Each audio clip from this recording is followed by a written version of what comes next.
I went from high-level athlete, personal trainer, football team captain, wrestling team captain, to being completely bedridden for, at my lowest point, 8 months. And at my worst, I was in the hospital for 2 months, where I had to learn how to use a wheelchair again, I had to learn how to use a walker, and eventually I've built my life from scratch to where I am today, and I have no more symptoms. I can exercise, I can work full-time, and I don't live under any limitations of CFS anymore. Whereas not too long ago, about 6 or 7 years ago, I was learning how to use a wheelchair. And since then, I've been able to help hundreds of people all around the world by sharing this knowledge with them, sharing what's worked for me, and hopefully this works for you.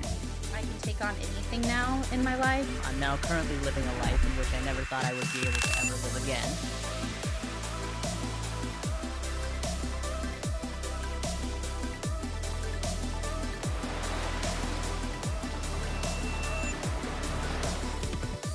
How's it going, Thrivers? Miguel here from CFS Recovery. In this video, I'm going to be talking about your rate of recovery. And what do I mean by that? Well, it can be very confusing sometimes because sometimes you'll be recovering very slow. Other times you'll be recovering very quickly. And so it gets very confusing if you're moving forwards or backwards, if you're on the right track, if you're even doing the right things, if you're screwing up. And it can be very confusing on knowing if you're even moving in the right direction. So in this video, I'm going to dive deep into this topic based on personal experience. If you're new to this channel, let me just share a little bit about myself and my background. I dealt with severe CFS symptoms for about 4.5 years. When I was 19, I went from high-level athlete, personal trainer, football team captain, wrestling team captain, to being completely bedridden for, at my lowest point, 8 months. And during those months, I was either living at my grandparents' house, getting spoon-fed at 20 and 21 years old, and at my worst, I was in the hospital for 2 months, where I had to learn how to use a wheelchair again, I had to learn how to use a walker, and eventually I've built my life from scratch to where I am today, and I have no more symptoms. I can exercise, I can work full-time, and I don't live under any limitations of CFS anymore. And since then, I've been able to help hundreds of people all around the world by sharing this knowledge with them and sharing what's worked for me, and hopefully this works for you. So going back, my experience with this whole rate of progress, confusing topic that a lot of people, it seems to be a curveball for them. So I remember I didn't know if I was getting better or worse for the longest time. My body was so unpredictable. Some days, well, some months actually, I would feel like I was running in circles. My capacity wasn't increasing. My symptoms were staying the same, even though I was trying everything I could to get better. I was drinking bone broth. I was trying to sleep as much as I could. I was meditating. I was taking cool showers. Literally everything you could possibly think of. This was a full-time job for me. My full-time job, and in fact, working more than full-time, it's like you're working overtime, was to try and get better. That was my sole focus and mission in life. And it was very frustrating because a lot of times I was doing everything in my power, everything that I thought I could do, yet I wasn't seeing great results. Then other times, nothing would really change, at least nothing that I noticed would change, and my capacity increased. My symptoms decreased. And so before I learned all of the science behind recovery, everything I teach on this channel, before I learned all of that, I would kind of just sit there and cross my fingers and hope for the best. And hopefully, if I wait long enough, my body's going to recharge, right? Now,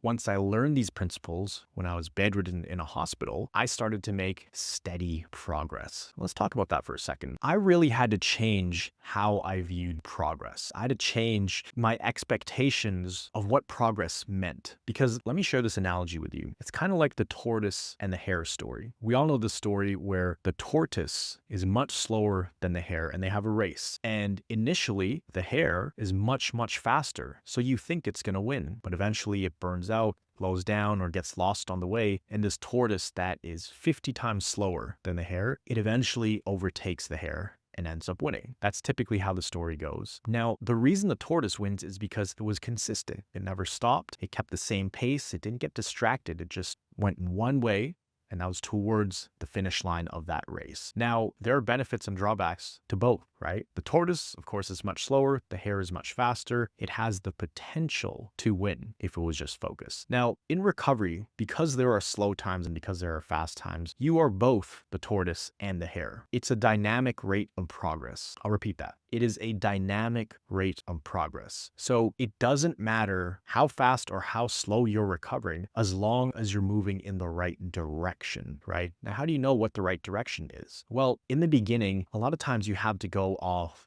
blind faith. You have to look at other recovery stories, compile that information, see what they're doing, implement those principles, and you just got to cross your fingers and hope that this works for you. Even if it worked for hundreds, if not thousands of other people, it hasn't worked for you yet. So you have to go in with some kind of faith, hoping that it's going to work, but you have to believe it's going to work. And so if you're doing the right things, and the right thing for me, the most simple thing to focus on was what I call the golden rule in recovery, which is your success in recovery is determined by how well you respond to symptoms. Because doing that one thing, responding well to symptoms when you're having a flare up, removing that emotional fueling of the fire, which is your symptoms, when you can control your emotions, that is like the domino effect of positive change for your recovery. So for me personally, as long as I was responding the best I could, meaning I would have symptoms, I'd have flare-ups, and immediately my mind would start to think, uh-oh, are you going backwards, Miguel? This could be a bad thing. I would swat that away and say, nope, it's just my hypersensitive nervous system. And if you don't know what the hypersensitive nervous system is, that's exactly what I talk about on this channel. You can watch this video right up here for a refresher on what that means. But essentially, as long as I was responding well to symptoms, responding the best I could in that moment, I knew that was one step closer to thriving health, one step closer to having no symptoms, one step closer to having my life back and then some, being able to live the life of my dreams, essentially symptom-free, having freedom in my body to do the things I want to do. And so I stopped paying attention to my rate of progress, because your perception of your progress also changes as you move in and out of adjustment periods. And adjustment periods, I also made another video of that up here if you want to go check that out. But it's essentially when your body has symptom flare-ups. Symptom flare-ups are completely normal. They are expected on the journey of recovery. It is no different from working out and getting sore. But after doing that, if you rest enough, if you rest properly and feed your body the right fuel, your muscles grow back stronger. In recovery, you do certain activities, you have a flare-up.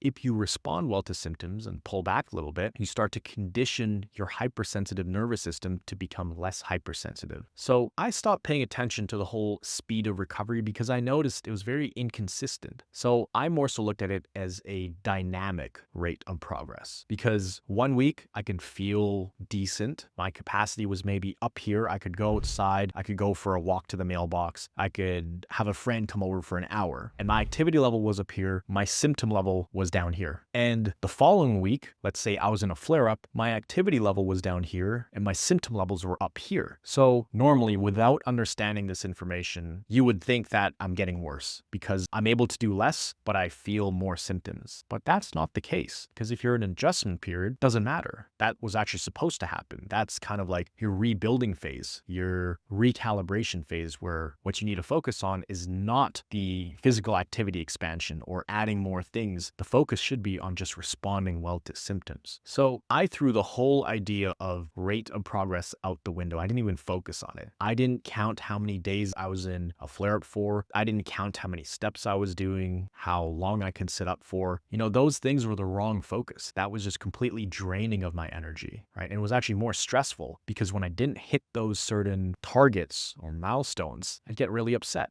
But realistically, I couldn't hit them when I was in a flare-up, just like how when you're in a flare-up, you won't be able to sustain your level of activity. Naturally, it's going to drop, which is completely normal. That is actually what's supposed to happen. So again, the rate of progress is dynamic. The most important thing to realize here is as long as you are moving in the right direction towards thriving health, that's all you need to care about. That's all you need to worry. That's all you need to be focused on. And really, in order to do that and get that result and be taking that step forward little by little, sometimes you take massive steps, the thing you need to focus on is responding well to symptoms. Now, I know I'm recommending a lot of other videos on here, but responding well to symptoms is a form of brain retraining. That in itself is neuroplasticity, which is what the brain and the nervous system needs in order to get rid of these symptoms and allow your body to have more capacity. I'm going to recommend one more video here, which is this one, brain retraining explained. Brain retraining is a fancy word that's thrown around in the CFS community, but in this video, I share exactly what that means and how that works for your brain in the simplest way possible. So if you haven't already, definitely go watch that. But that's all I wanted to share today is don't pay attention to your rate of progress because it is dynamic. It is ever changing every day, every week, every month. Focus on the main thing. Keep the main thing, which is responding well to symptoms. And if you do that, little by little, you're going to start getting better. And next thing you know, a month goes by, a few months goes by, and you'll notice that your capacity has vastly increased. You're able to do so many more things. You're able to start getting your life back. And then you're going to start to see a pattern that the better you respond to symptoms, the faster your rate of recovery. That's all I wanted to share today. This is a topic that always comes up when people ask me questions, as well as inside of our recovery academy, as well as inside of our recovery systems that people use. Now, if you did need some extra help, you wanted to learn a streamlined way of how to implement this information, you can actually click the link down below. I have a free resource that's going to walk you through the main things you need to know for recovery. Again, it's completely free. And if you did need some extra help, you can also apply to work directly with our team and we'll see if you're a good fit for something like this. But if you just want some free resources, I have a link down below. Always remember that you are a thriver and you are just one mind shift away from living a life with thriving health. See you in the next video. Say that CFS recovery is absolutely the real deal. I actually felt like somebody had an answer, like somebody explained what to do.